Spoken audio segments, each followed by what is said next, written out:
በሐሙስ ምሽት ጌታችንን ሊይዙት ሲመጡ ታስታውሱ ይሆን? ኢየሱስ ማን ነው እያሉ ሲጠይቁ አስተውሉ። እኔ ነኝ ሲላቸው ወደ ኋላቸው ወደቁ።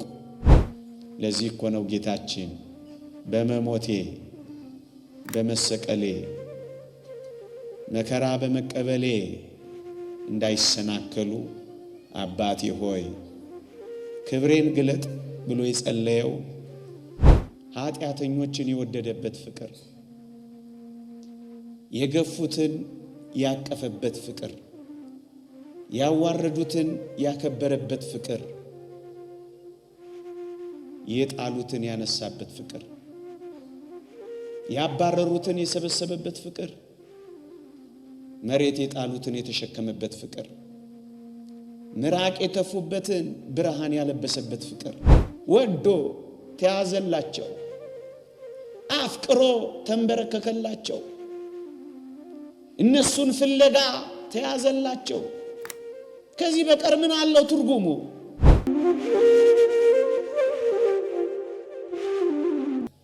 ርዕሳችን የአሸናፊ ሞት በሚል ርዕስ ይሆናል። እኛ ክርስቲያኖች መድኃኒታችን ኢየሱስ ክርስቶስ ሞተ ስንል ተሸነፈ ማለታችን አይደለም።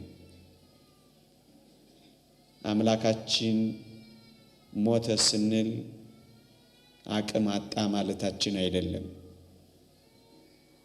ሞተ ስንል አበቃለት ማለታችን አይደለም።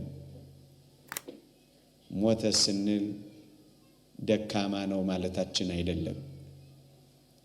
ሞተ በምትለው ቃል ስንቶች ተሰናክለው ይሆን?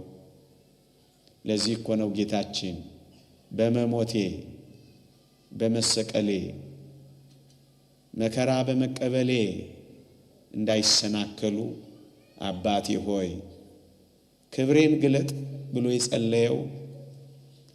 ሞተ በምትለው ቃል እንዳይሰናከሉ ነበረ። ግን አልቀረም። ሞተ ስንል ይስቁብናል። ሞተ ስንል ይሳለቁብናል። የሞተ ነው የምታመልኩት እያሉ ይተቹናል። እኛ ግን ሞተ ስንል ድል አደረገ ማለታችን ነው።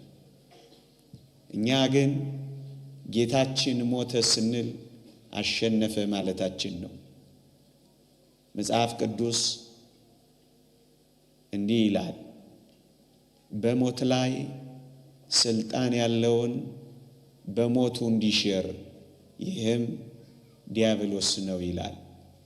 እኛ ኢየሱስ ሞተ ስንል ዲያብሎስ ተሻረ ማለታችን ነው።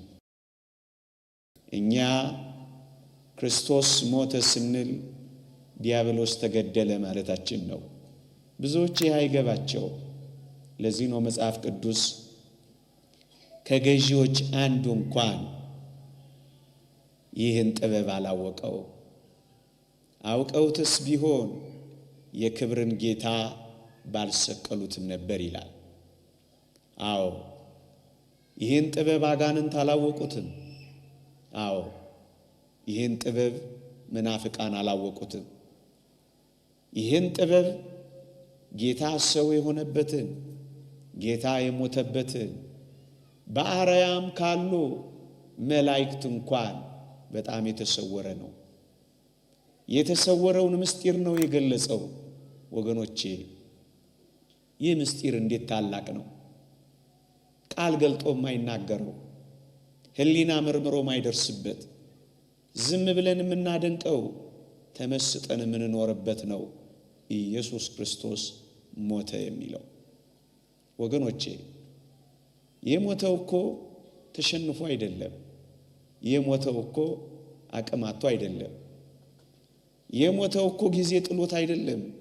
የሞተው እኮ ጉልበት ክዶት አይደለም። ታዲያ እንዴት ሆኖ ነው የሞተው ካላችሁ ወይ ጌታችንን ለሞት ያበቃው የኔና የናንተ ፍቅር ብቻ እኮ ነው። ሌላ ምን ገደለው? ሌላ ምን ሰቀለው? ሌላ ምን አንበረከከው? ሌላ ምን አዛለው? ፍቅር ብቻ ነው። አዎ ኃጢአተኞችን የወደደበት ፍቅር፣ የገፉትን ያቀፈበት ፍቅር፣ ያዋረዱትን ያከበረበት ፍቅር፣ የጣሉትን ያነሳበት ፍቅር፣ ያባረሩትን የሰበሰበበት ፍቅር፣ መሬት የጣሉትን የተሸከመበት ፍቅር፣ ምራቅ የተፉበትን ብርሃን ያለበሰበት ፍቅር። ይሄን ምን ቃል ይገልጠዋል ወገኖቼ? ምን አይነት ቅኔ ይበቃዋል? ምን አይነት ማህሌት ይበቃዋል? ምን አይነት ውዳሴ ይበቃዋል? አዎ ፍቅር ብቻ ነው።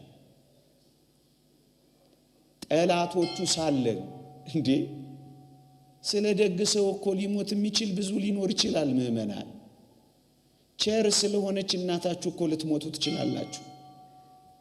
እሱ ግን ምናልባት ነው የሚሆነው። ንዑድ ክቡር የሚሆን ሐዋርያ ጳውሎስ እንዲህ አለላችሁ፣ ስለ ቸር ሰው ሊሞት እንኳን የሚደፍር ምናልባት ይገኝ ይሆናል ነው የሚለው።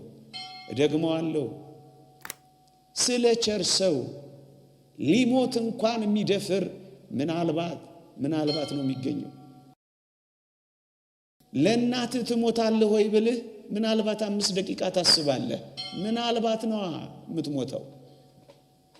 ቸር ስለሆነ ሰው ሊሞት እንኳን የሚደፍር በምድራችን ላይ ምናልባት ነው የሚገኘው። ስለ ጠላቱ ግን የሚሞት ኢየሱስ ክርስቶስ ብቻ ነው የተገኘው። ለዚህ ነው ቤተ ክርስቲያን የምትሞትለት። ለዚህ ነው ቤተ ክርስቲያን መከራ የምትቀበልለት። ወገኖቼ ተሸንፎ አይደለም የሞተው ያልኳችሁን 1-2 ብዬ ላሳያችሁ። እየሰማችሁኝ ይሆን? ተሸንፎ አይደለም። ታስታውሳላችሁ? በሐሙስ ምሽት ጌታችንን ሊይዙት ሲመጡ ታስታውሱ ይሆን? ኢየሱስ ማን ነው እያሉ ሲጠይቁ አስተውሉ። እኔ ነኝ ሲላቸው ወደ ኋላቸው ወደቁ። ደግሞአለሁ፣ ማን ነው ሲሉት እኔ ነኝ ሲላቸው ተፈነቸሩ። ወገኖቼ እንኳን በጌታችን ኃይል ፊት በድካሙ ፊት ዓለም አይቆምም። እንኳን በጌታችን ጥበብ ፊት በሞኝነቱ ፊት ሰው አይቆምም። እንኳን በጉልበቱ ፊት እኔ ነኝ በምትለው ቃል ፊት እንኳን ዓለም አይቆምም። ዝም ስላለ ደፈሩት። ጊዜ ስለሰጣቸው የሌላ መሰሉት። ፀሐይ ስላወጣ፣ ጨረቃንም ስላመላለሰ፣ ንፋሳትንም ስላነፈሰ፣ ማይበላትንም ስለሞላ፣ ፀሐይንም አውጥቶ ስላበሰለ ዓለም እግዚአብሔር የሌለ መሰለው። ወገኖቼ እኔ ነኝ በምትለው ቃል ፊት እንኳን መቆም አልቻሉም። ታዲያ ጉልበታቸው መናኛ እኮ ነው። በዚህ ብቻ አይበቃችሁ። እኔ ነኝ የሚለውን ቃል እንኳን መቋቋም አልቻሉም። እንኳን ለመጠምዘዝ፣ እንኳን ለመስቀል፣ እንኳን ለመገፍተር፣ እንኳን ለመቸንከር እኔ ነኝ በምትለው ፊት እኮ አልቆሙም። አንደኛ ታዲያስ ወዶ ተያዘላቸው፣ አፍቅሮ ተንበረከከላቸው፣ እነሱን ፍለጋ ተያዘላቸው። ከዚህ በቀር ምን አለው ትርጉሙ? እኔ ነኝ በሚለው ፊት ከወደቁ ወገኖቼ ኃይሉን ቢያነሳ ይበተናል።